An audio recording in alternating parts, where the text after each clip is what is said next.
Once upon a time, there were 3 little pigs. The first pig loved to play and have fun. She would spend hours out in the fields making daisy chains and climbing trees. The second pig was very good looking. He liked to go down to the pond and look at his reflection all day.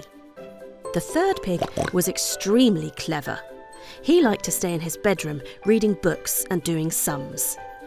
But sometimes the little pigs would forget to help Mummy and Daddy Pig with the chores, and this made them feel very cross. One day, Mummy Pig said, "I've had enough of you 3 lazy little pigs. This house is a terrible mess, and you 3 don't help at all. In fact, you make it 10 times worse. It's time you grew up and moved out. Then maybe I'll have a chance to make daisy chains down by the pond, and maybe even finish my book." The 3 little pigs were a bit sad that they were being turfed out. But the third very clever little pig said, "If we all have our own houses, no one can make us do any chores." The other little pigs liked this idea, so they packed their bags with everything they would need out in the big wide world. Mummy Pig waved them off with her handkerchief. "Watch out for the big bad wolf," she cried after them. "What did she say?" said the first pig. "Wasn't listening," said the second pig. "Me neither," said the third pig. The 3 little pigs shrugged their shoulders and off they went. After a while, the 3 little pigs walked past a huge meadow full of wild flowers, and the first pig stopped to have a look. She was getting a bit bored of walking and wished she could go and play. Just then, a big red tractor with a trailer full of straw came bumping along down the road behind them. As the tractor came closer, it went over a huge bump and a bale of hay fell off the back. "That'll do," the first pig said, and hugged the other little pigs goodbye. She quickly made a sweet little house out of the straw. It was a bit of a rush job, and it wasn't very sturdy or strong, but it was cosy enough, and the first pig spent the rest of the day picking flowers and playing in the meadow. The second pig and third pig carried on down the road, and after a while they walked past a big, wide, lazy river and stopped for a drink. The second pig wished he could stay longer, and, as luck would have it, another big red tractor came bumping down the road, this time with a trailer full of sticks. As the tractor came closer, it went over a huge bump and a bundle of sticks fell off the back. "That'll do," the second pig said, and hugged the third pig goodbye. The second pig spent a little longer making his house, but only because he wanted it to be beautiful, not to make it sturdy or strong. When his house was finished, it looked absolutely lovely, with not a stick out of place. He spent the rest of the afternoon next to the river, admiring his gorgeous reflection. The third pig carried on down the road until he came to a lovely spot near to town, just a short walk from the library. He looked up and down the road, wishing for a tractor that something might fall off the back of. Soon enough, a tractor did come along, and wouldn't you know it, it went over a big bump and a lovely big pallet of bricks fell off the back. "That'll do," said the third pig, and got to work making his house. Now, the third pig was a bit of a smarty pants and decided to make the strongest, sturdiest house he could. He took all night building the house, and it had a smart front door and a nice big fireplace and a handsome chimney on the top. When he was finished, he closed the door and locked it behind him and sat down to do some sums. The 3 little pigs loved their houses, and they all lived happily ever after. Well, that's not quite true, because the big bad wolf had picked up the 3 little pigs' delicious scent and found himself outside the first pig's straw house in no time at all. The big bad wolf was an expert at eating piggies, and he knew just what to do. Little pig, let me come in." "Not by the hairs on my chinny chin, I will not let you in," replied the first pig. "Then I'll huff and I'll puff and I'll blow your house in," howled the big bad wolf.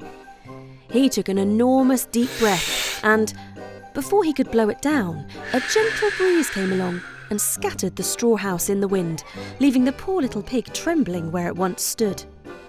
The big bad wolf put the first pig in his sack for later. The big bad wolf carried on down the road, following the yummy scent of the second pig. Soon enough, he came across the stick house. Little pig, let me come in." "Not by the hairs of my chinny chin chin, I will not let you in," replied the second pig. "Then I'll huff and I'll puff and I'll blow your house in," howled the big bad wolf. He took an enormous deep breath and blew as hard as he could.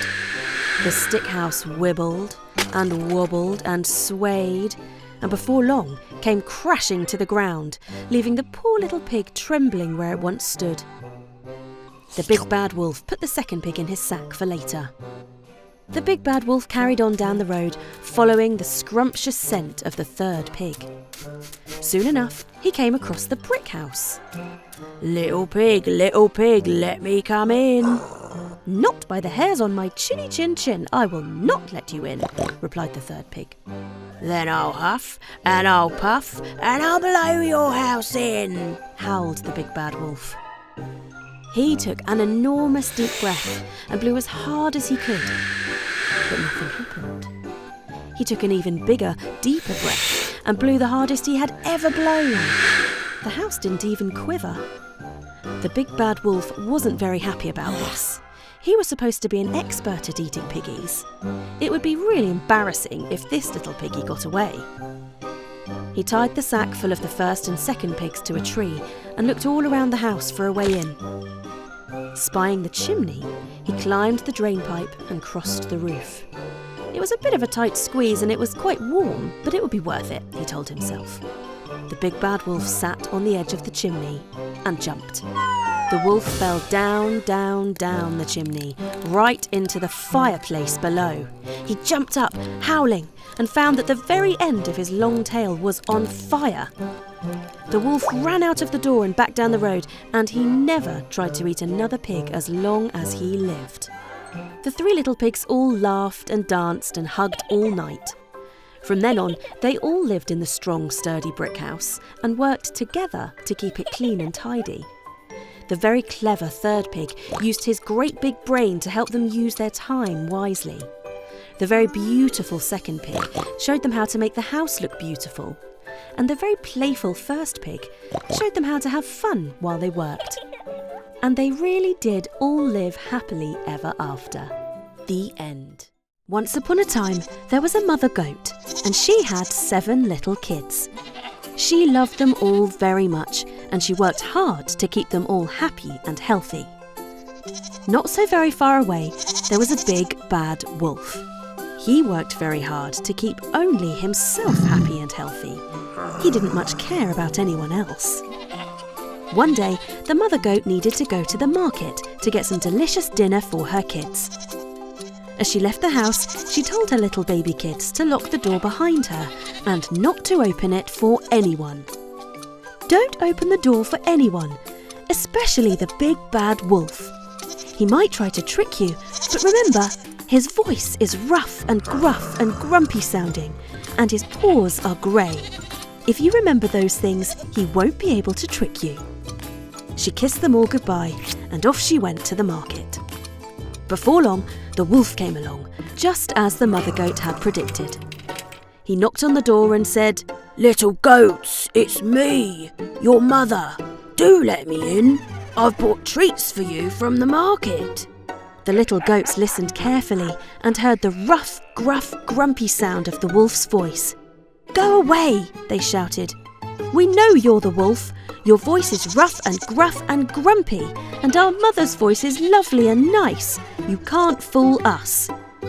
Quite annoyed, the wolf stomped off back into the woods he came from. A bee buzzed around his head and he had an idea. He found the bee's nest and carefully took a little bit of honey, which he ate up in one big lick. When the honey reached his throat, it soothed it and made his voice sound all smooth and lovely and nice. He grinned wickedly. Off he went back to the little goat's house and knocked on the door again. "Little goats, it's really me this time, your mother, back from the market with treats for all of you. Do let me in." The little goats all looked at each other. It really did sound a lot like their mother. But the littlest goat peeked through the letterbox and saw the wolf's grey paws. "You're not our mother," he cried. "Your paws are grey and our mother has white hooves." "Go away," You can't fool us." Even more annoyed, the wolf skulked off, back into the woods he came from. As he walked, he got tangled up in a spider's web, the sticky silk covering his face. "Ugh!" he cried. But then he had an idea. He took the pale, silvery white spider silk and wrapped it round and round his hands, smoothing it and shaping it as he did so that after a while his paws looked just like little white hooves. Off he went, back to the little goat's house, and knocked on the door once more. "Little goats, here I actually am this time, your dear mother, back from the market with treats for all of you. Listen to my lovely and nice voice, and look at my cute little white hooves." He dangled them daintily by the letterbox for the little kids to have a look. "Please let me in." The little kids looked at each other again, and they all nodded in agreement. Nothing to worry about here. They happily unlocked the door and threw it wide open to greet their mother and eat their delicious treats. The wolf jumped through the door and said, "Ha ha, it's me, the wolf, you silly little goats. It was me all along. I fooled you." He chased them all around the house and they tried to run away and hide.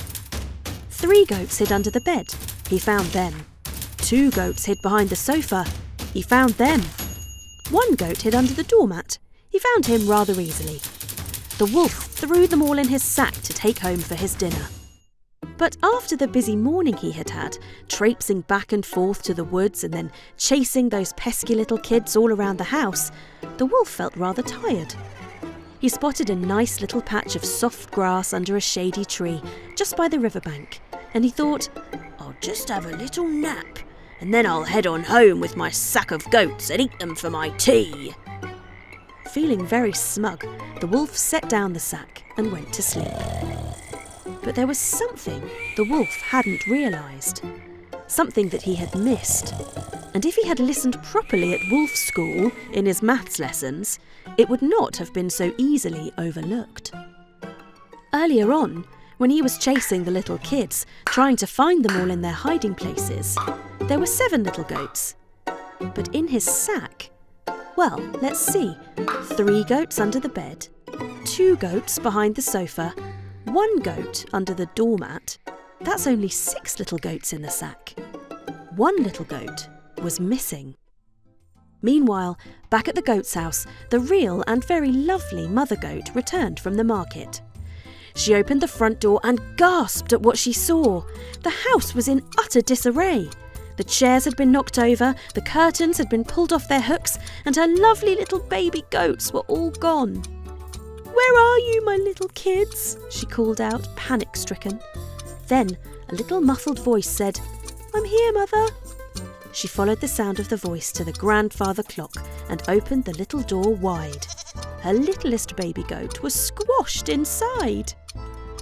After she had pulled him out and he had told her exactly what had happened, the lovely mother goat put her serious face on.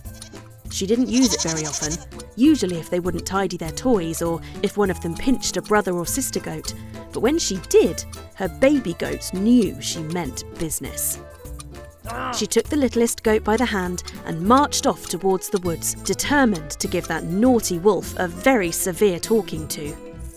They found the wolf still snoring under the tree, the sack of goats still wriggling and jiggling beside him. Mother Goat had an idea. She carefully opened the sack and, encouraging the little kids to be as quiet as possible, she freed them.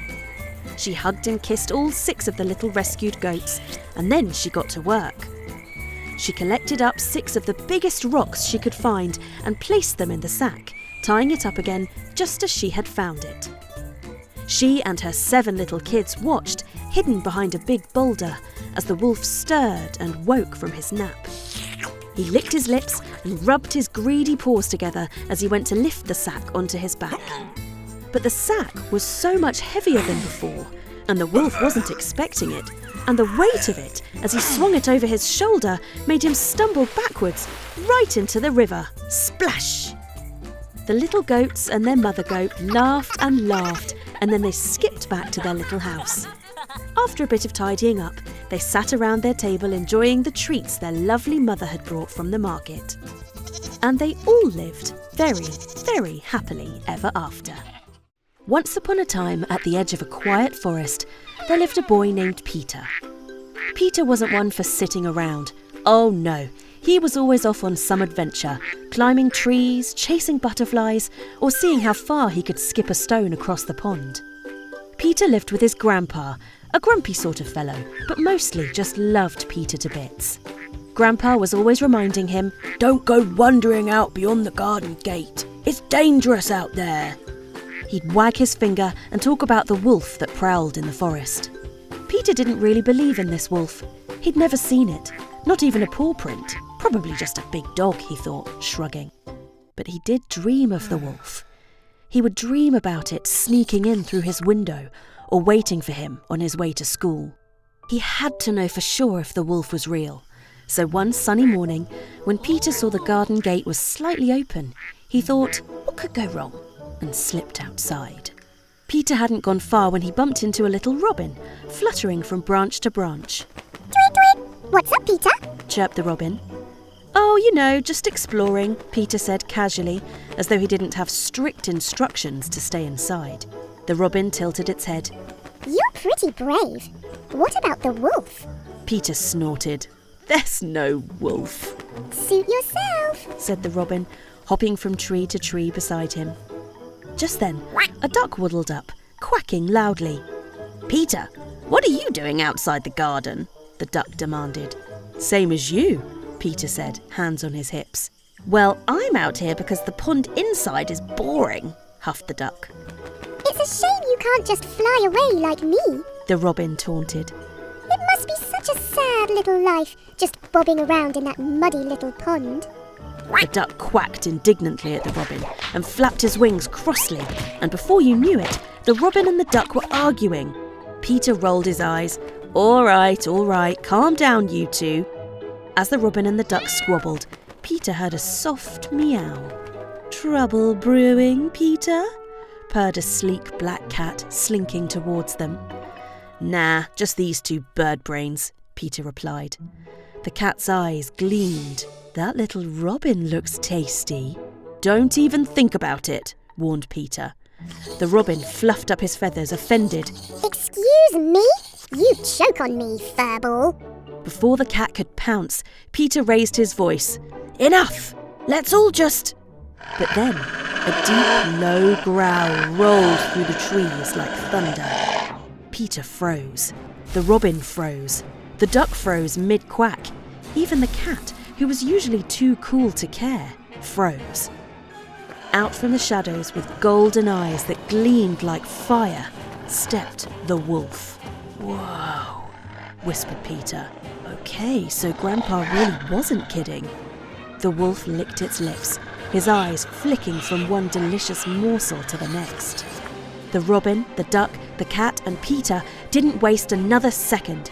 They each turned and fled. The duck flapped and waddled as fast as it could toward the pond. The robin zipped up to a high branch. The cat bolted to the nearest tree and scrambled up like its life depended on it, which it definitely did.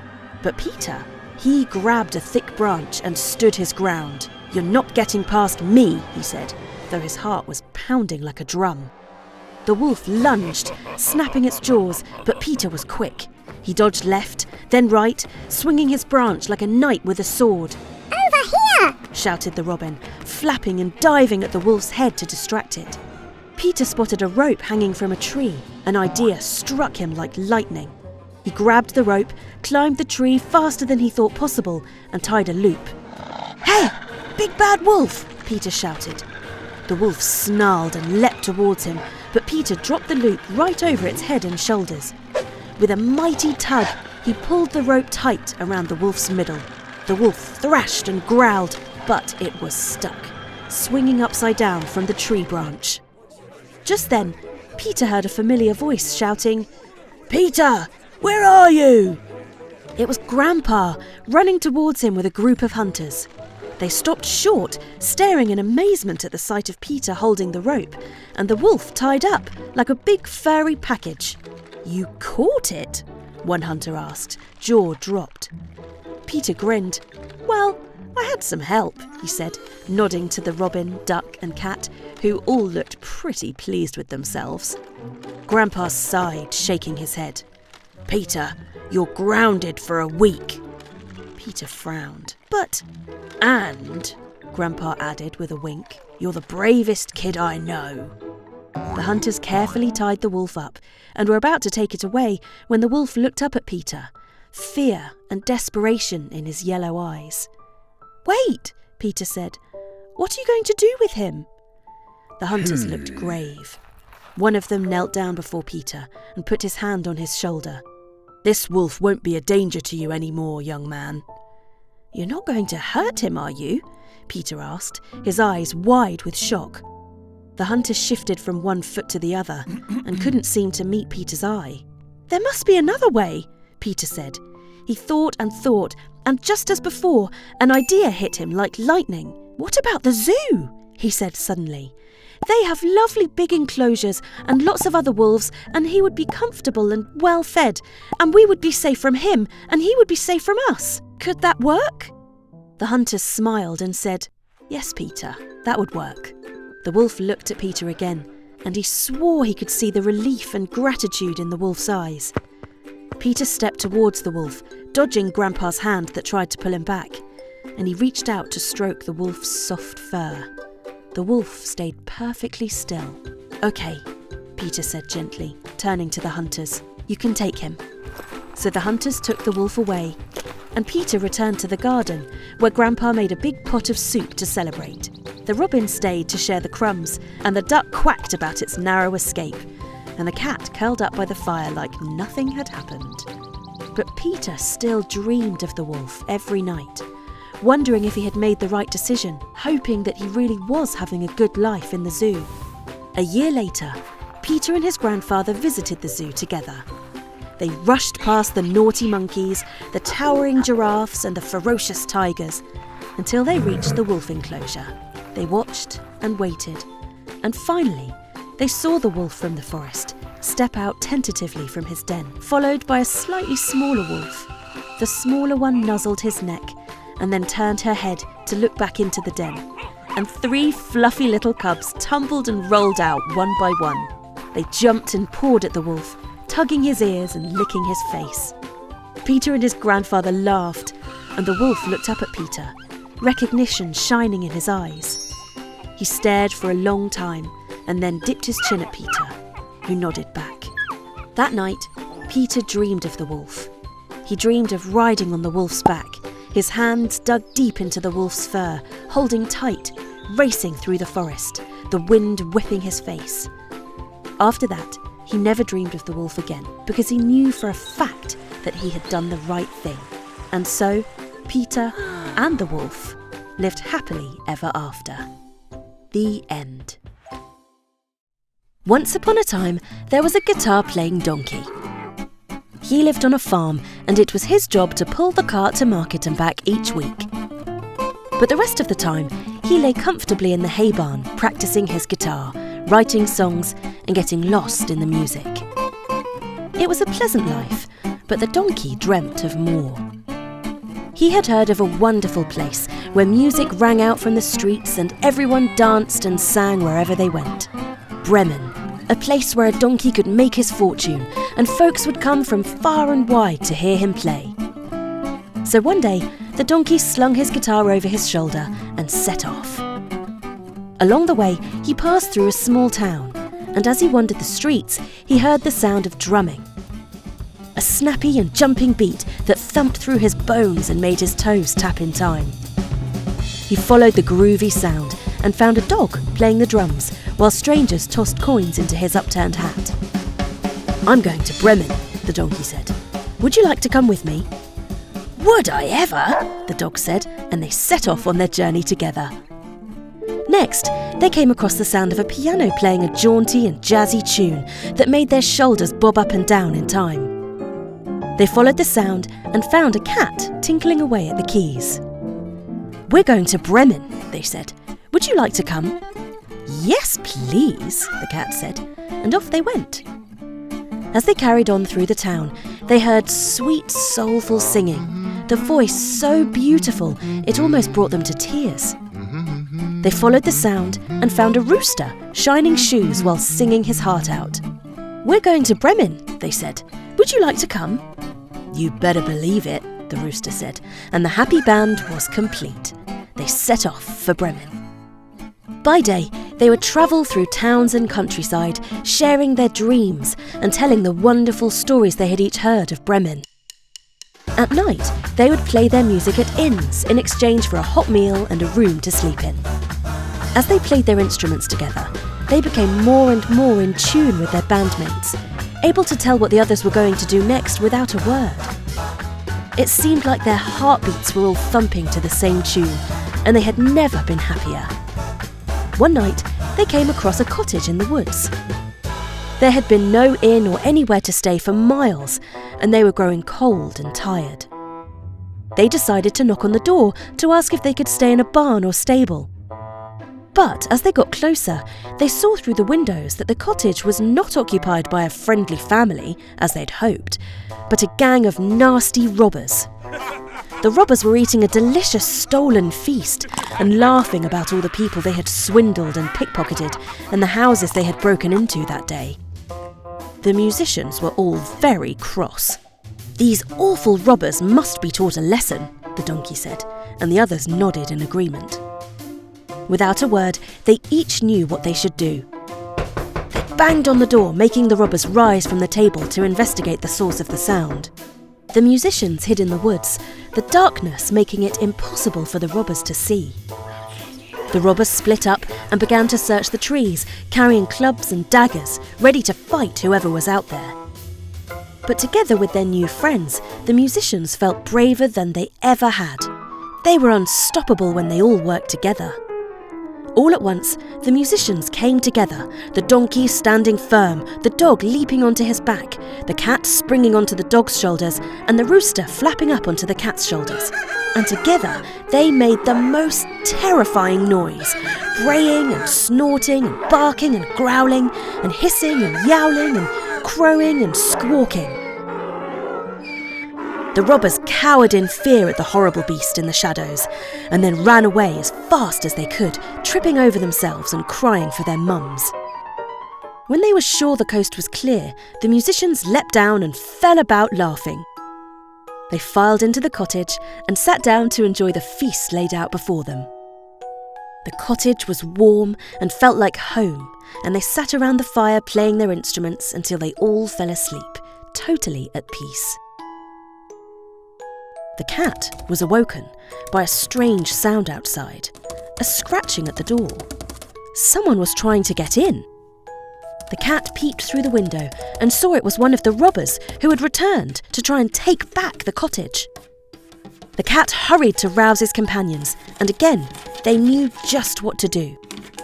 Quickly, they blew out the candles and put out the fire, so the cottage was in complete darkness. When the robber came through the door, they made their deafening cacophony of sound again, and this time the donkey lashed out with a swift kick, the dog took a chomping bite, the cat swiped a sharp scratch, and the rooster gave a hard peck. The robber was totally bamboozled and utterly terrified. He ran away as fast as his legs could carry him and told his fellow robbers that the cottage was haunted and that they must never return. And they never ever did. The next day, when the musicians were all rested and well fed, they packed their belongings and readied themselves to leave the cottage to head to Bremen, as planned. They stood outside the cottage, a little forlorn. "Maybe," said the dog, "we should stay another night, just to make sure we're really well rested and can be our best selves when we get to Bremen." "Oh yes, good idea," the others all said. "We mustn't be too tired when we get there." And so they all unpacked their bags and filed back into the cottage. They took up their comfy seats by the fire and began playing their instruments again, playing a peaceful melody. "Do you know," said the donkey, "I don't believe I have ever been as happy as this." The others all nodded truthfully. "I don't think I could ever be happier," said the rooster. The musicians all looked at one another and had the same thought at the same time, as they often did. "What if," the dog said, What if we just stayed here? The others all sighed in relief. That's what I was going to say, they all echoed. At that, they all fell about laughing again, full of joy and contentment. And so the musicians stayed in that cottage for the rest of their days, playing their instruments and living in harmony. They put on shows for weary travellers and gave music lessons to the young animals in the woods. They never felt the need to leave their new home, and not one of them ever set foot in Bremen. Not even once. They had all they needed right there. Great friends, a happy home, and sweet, sweet music. And they all lived happily ever after. Once upon a time, in a small village, there lived a young boy who spent all of his days sitting high up on a hill under a maple tree. He had just one job, to watch over the sheep from the big, bad wolf. The wolf, too, had just one job, to hunt down sheep to satisfy his hunger. The boy often found himself bored. Guarding the sheep day in, day out left him wishing for a different job, or perhaps some excitement. More than anything, he hated sitting alone all day, every day. So, one day, he decided to shout, "Help! Help! A wolf is chasing the sheep, and they're all running away!" The villagers heard the boy's cries, and they all dropped what they were doing and quickly rushed to help.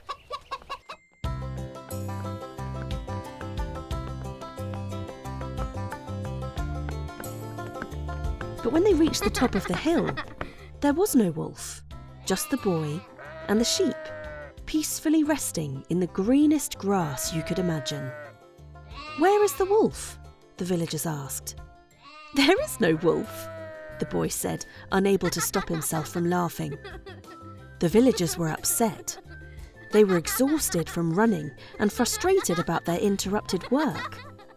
One of the men turned around and shouted at the boy, "Don't cry wolf when there is no wolf around. Only call for help when you truly need it." The boy found all of this very amusing. He was quite the little prankster and enjoyed seeing people rush up the hill for no reason. So, the next day, the boy walked up the hill with his flock. He cupped his hands around his mouth and yelled again. "Help! Wolf! Help me! He's going to eat all the sheep in my flock!" Once more, the villagers dropped what they were doing and ran up the hill.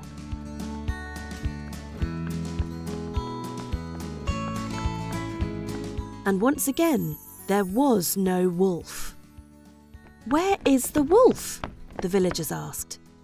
"There is no wolf," the boy replied, and once again he couldn't help but laugh. Again, a man turned and firmly said, "Don't cry wolf when there isn't one around. Only call for help when you truly need it." The next morning, the boy went up the hill with his flock again. And wouldn't you know it, this time, he actually saw a real wolf hiding in the nearby forest. At first, the boy didn't know what to do, but then he started yelling, "Help! Wolf! Help!" The people in the village heard his cries, but this time they knew better and didn't come running up the hill. The villagers kept hearing his cries, but didn't move an inch. They wouldn't fall for the same trick again. Now all the sheep ran away and were lost, chased off by the wolf. The boy was very saddened by this and sat down by the tree again. But this time, there was no smile on his face. At the end of the day, the villagers waited as usual for the boy to bring back the flock of sheep. But that evening, the boy didn't return. They decided to go and see what was wrong. The villagers gathered around the boy. Through his tears, he asked, "Why didn't you come to help me? A big bad wolf chased all the sheep away. I yelled and yelled, but no one came to help." The villagers were angry because their sheep were lost. The man who had always advised the boy to stop yelling as a joke said, "Now you see, no one believes a liar. How are we supposed to know if it was real or if you just did it for your amusement again?" From that day on, the boy always told the truth. Once upon a time, far away from here, In a little valley nestled between two hills, there were 3 goats. They were brothers, and everyone knew them as the 3 billy goats Gruff. Their names were Little Billy Goat Gruff, Middle Billy Goat Gruff, and Big Billy Goat Gruff. They had a simple and happy life. They spent their days frolicking in the meadow, munching on the sweet green grass, and playing by the crystal clear river that separated the 2 sides of the valley. The valley was beautiful, and they were very happy there. But as time went by, they realised that they had a big problem. The sweet green grass that they loved so much was almost gone on their side of the valley. The goats had eaten nearly all of it, and their meadow was starting to look patchy and bare. One day, Little Billy Goat Gruff looked up from munching on his grassy breakfast, and he saw that the meadow across the river was filled with thick, juicy green grass. "Brothers," he said, "have you ever noticed how absolutely delicious that grass looks over there?" Middle Billy Goat Gruff said, "Wowzers, I've never seen such scrumptious-looking grass. But, little brother, there's one big problem. We have to cross the river, and we can't swim." "What about that?" said Little Billy Goat Gruff, pointing at a nearby wooden bridge. "No one crosses the bridge," said Big Billy Goat Gruff. "There is a troll under there, and he's big and mean, and he eats goats like us for breakfast." His brothers gasped. "And he's smelly too," Big Billy Goat Gruff added, and his brothers gasped again. Big Billy Goat Gruff was absolutely right. The troll was big, and he was mean, and he did eat goats for breakfast.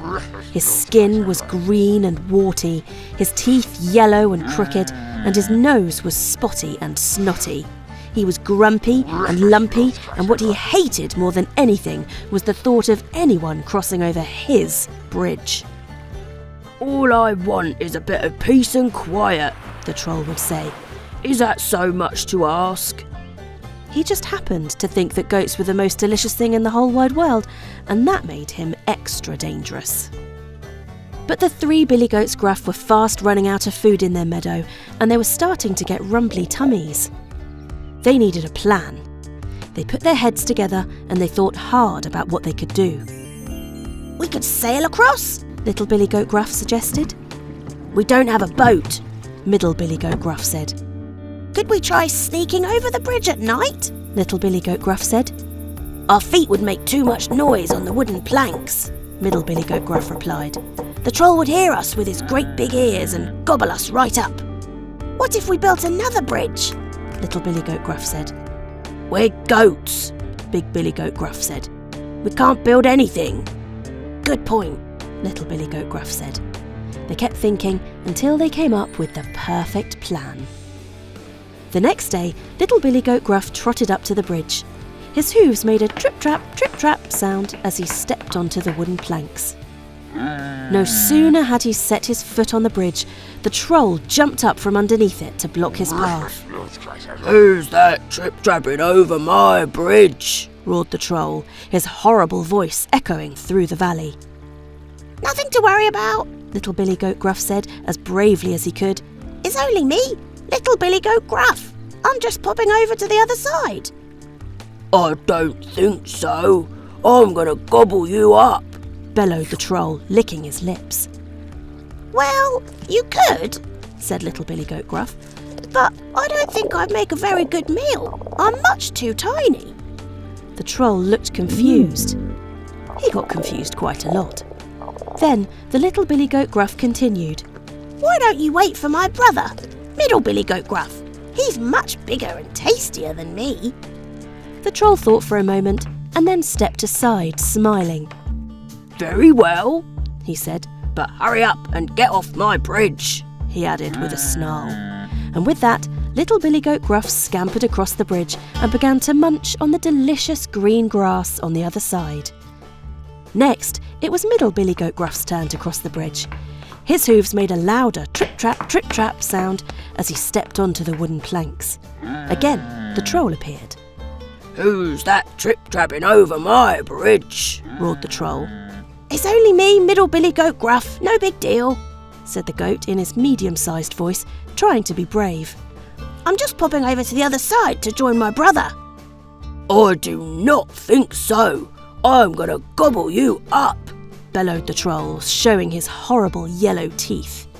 "Well, you could," said Middle Billy Goat Gruff, "but the thing is, I'm not that big, and I wouldn't be a very good meal, especially for someone as big and strong as you. Wait for my brother, Big Billy Goat Gruff. Now he would fill you up, that's for sure." The troll licked his lips and stepped aside to let the goat pass. "Very well," he said. "Now hurry up and get off my bridge." Middle Billy Goat Gruff trotted across the bridge and joined his little brother on the other side and began munching through the lush, juicy grass. Finally, it was Big Billy Goat Gruff's turn to cross the bridge. His hooves made a very loud trip-trap sound as he stepped onto the wooden planks.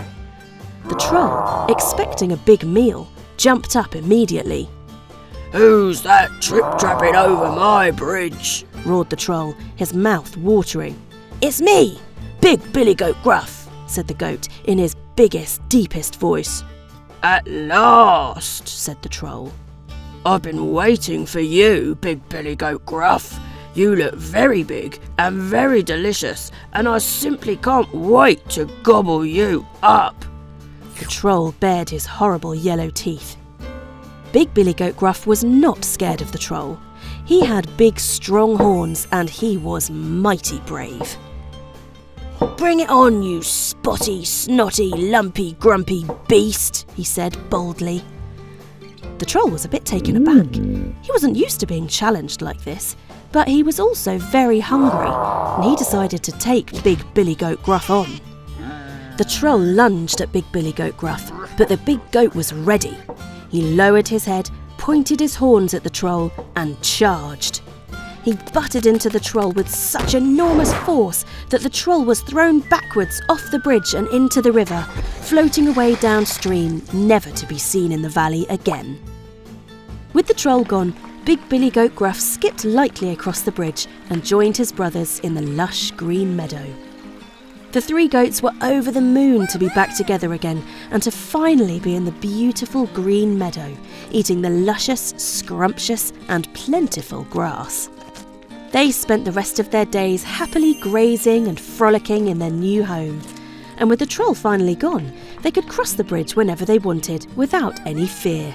And they lived happily ever after. What about the troll, I hear you ask? Well, a lot of people don't know this, but he floated down the river, away from the valley and out to sea. After weeks of floating about, he eventually washed up on a desert island, a quiet and peaceful place with absolutely no one else around. It was paradise for the troll. He found that coconuts were even more delicious than goats, and he spent the rest of his days guarding his beautiful island home, which was easy because no one ever found it. He may even be there still. The end.